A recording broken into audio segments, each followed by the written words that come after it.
horas.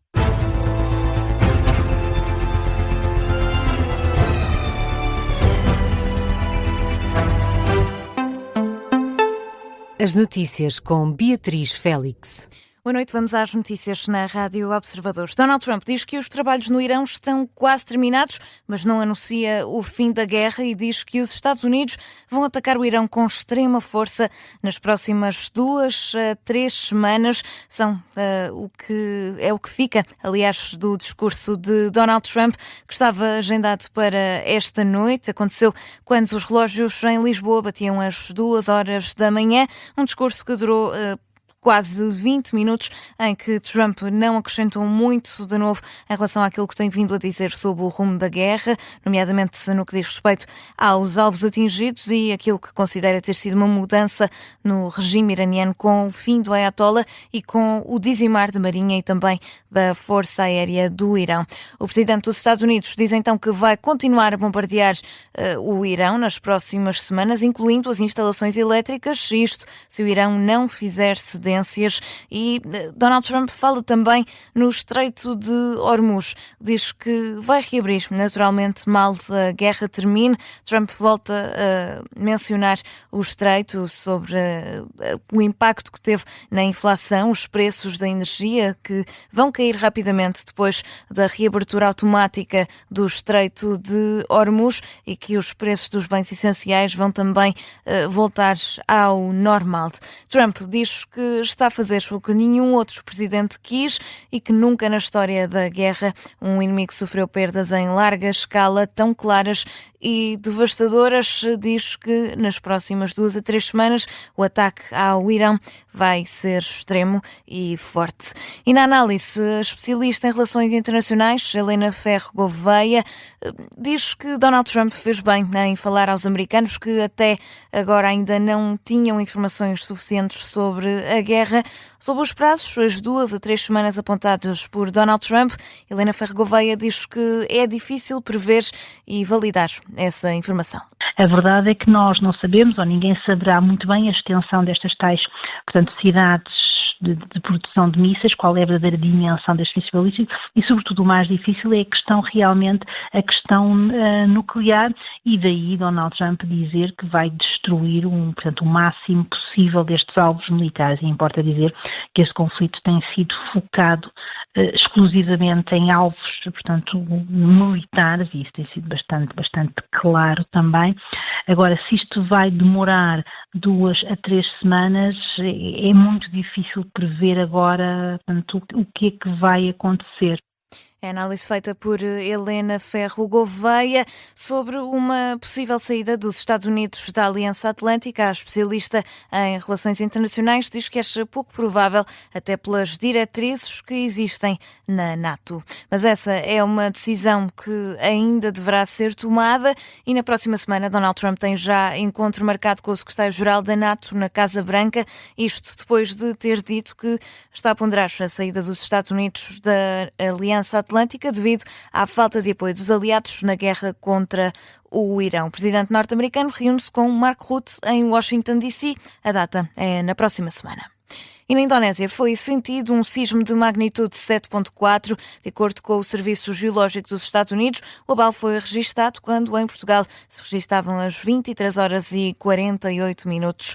O epicentro deste sismo foi registado no Mar das Molucas, a 127 quilómetros da cidade de Ternate, numa profundidade de 35 quilómetros. A magnitude deste abalo foi inicialmente apontada como 7,8, entretanto foi reajustada para os 7,4. Ainda assim, foi um abalo que provocou preocupações imediatas sobre o impacto na região costeira e, por isso, foi também imediatamente ativado o alerta de tsunami. O Centro de Tsunamis do Pacífico deixou também um alerta para a possibilidade de eventos perigosos ao longo das costas da Indonésia, Filipinas e Malásia. Para já, ainda não há indicação de vítimas ou danos materiais. Houve, sim, o registro de várias réplicas de magnitudes 3 e 5.5 na escala de Richter.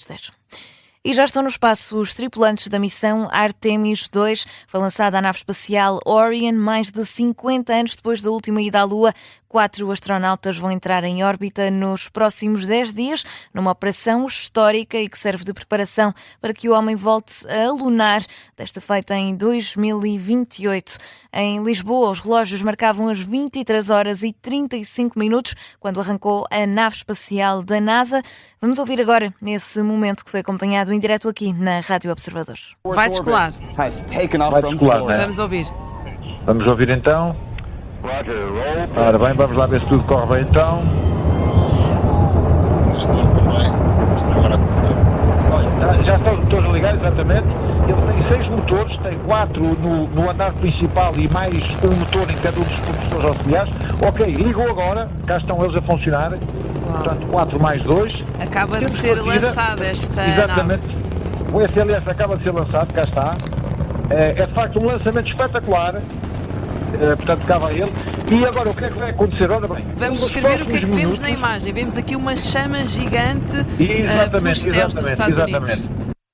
A chama proveniente da nave espacial da NASA que descolou e que leva o comandante Reed Wiseman e o piloto Victor Glover, com acesso aos painéis de controle, a comandar o aparelho. Na fila de trás, a compor a equipa e a partilhar um computador, estão Christina Koch e Jeremy Hansen, os especialistas da missão. Mais de 50 anos depois, o homem volta à órbita da Lua. Desta vez, a nave não vai lunar, mas vão ser testadas as possibilidades para que isso aconteça já em 2028. Viramos agora a página para a atualidade nacional. Falamos de política, porque o Parlamento aprovou esta quarta-feira as alterações à Lei da Nacionalidade. O diploma passou com a luz verde da direita, depois do acordo que o PSD fez com o Chega.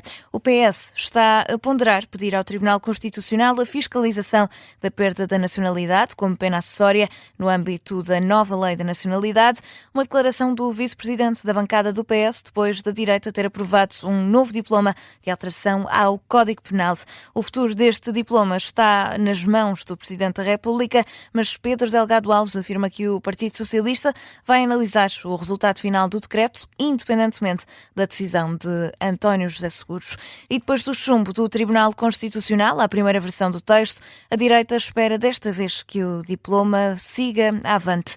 Uma votação no Parlamento, acompanhada pelo jornalista Vasco Maldonado Correia. O acordo chegou mesmo em cima da meta e foi anunciado pelo líder parlamentar do PSD. Nós conseguimos um entendimento com o Partido Chega para suprir as inconstitucionalidades da Lei da Nacionalidade e também no que diz respeito às alterações ao Código Penal. O que Soares lamenta que o PS não faça parte do acordo, mas explica que os socialistas não se quiseram ficar pelas correções. Nós dialogamos com todos, como sempre nos comprometemos, mas a verdade é que o Partido Socialista quis recuperar uma discussão que já tinha acontecido antes da primeira aprovação desta lei e nós dissemos sempre que só estaríamos disponíveis para fazer aquilo que nos competia. Com o entendimento aprovado pelo Parlamento, a condenação por crimes com pena igual ou superior a 3 anos de prisão pode passar a impedir o acesso à nacionalidade e a sanção da perda de nacionalidade acontece para um leque variado de crimes com penas de 5 anos para cima. André Ventura, do Chega, grita vitória, mas assume que o acordo não era o ideal. Naturalmente queria ir mais longe nesta lei,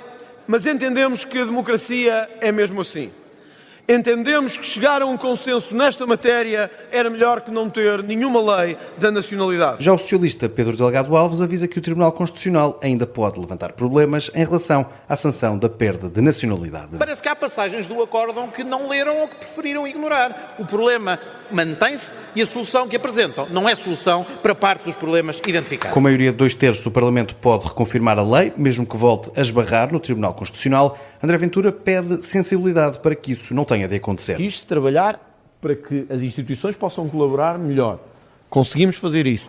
Também que ninguém agora provoque mais esse conflito institucional. Mais uma tarde tensa na Assembleia da República, depois da votação, ponto a ponto, no hemiciclo, as alterações à Lei da Nacionalidade foram aprovadas com votos a favor de toda a direita. O jornalista Vasco Maldonado Correia, que esteve a acompanhar a votação da nova Lei da Nacionalidade no Parlamento. Nesta nova proposta houve também acordo quanto ao decreto que altera o Código Penal para incluir a sanção da perda da nacionalidade. E fechamos com o presidente da FENPROF, que desmente o ministro da Educação, diz que é mentira que haja professores a mais em várias escolas do país. O ministro Fernando Alexandre afirmou esta quarta-feira que há exemplos de estabelecimentos que têm um excesso de mais de de 20 docentes, apesar de não esclarecer quais são os nomes das escolas a que se refere. Entrevistado pela Rádio Observador, José Costa, presidente da FENPROF, contraria esta informação e diz que acha até estranho a declaração do governante. Diz, pelo contrário, que há milhares de alunos que continuam sem professores. E os dados, de facto, provam que não corresponde à verdade, porque o número de alunos em falta vai aumentando e, aliás, são números avassaladores. Nós, neste período que acabou agora, recentemente, tivemos semanas onde cerca de 40 mil miúdos, e isto é um número que se vai repetindo semana para semana, de alunos não tiveram pelo menos um professor. O presidente da FENPROF, em declarações à Rádio Observador sobre as afirmações do Ministro da Educação no Parlamento. Já o presidente da Associação Nacional de Diretores de Escolas Públicas também reagiu a este tema. Filinto Lima acredita na palavra do Ministro, mas pede ainda assim um esclarecimento e quer que o governante aponte o número certo das escolas. Chega ao fim este noticiário, edição das 4 da manhã. A informação fica por aqui. Está de regresso à antena da Rádio Observador às 5 da manhã. Para já, fique com a primeira parte do programa Contracorrente.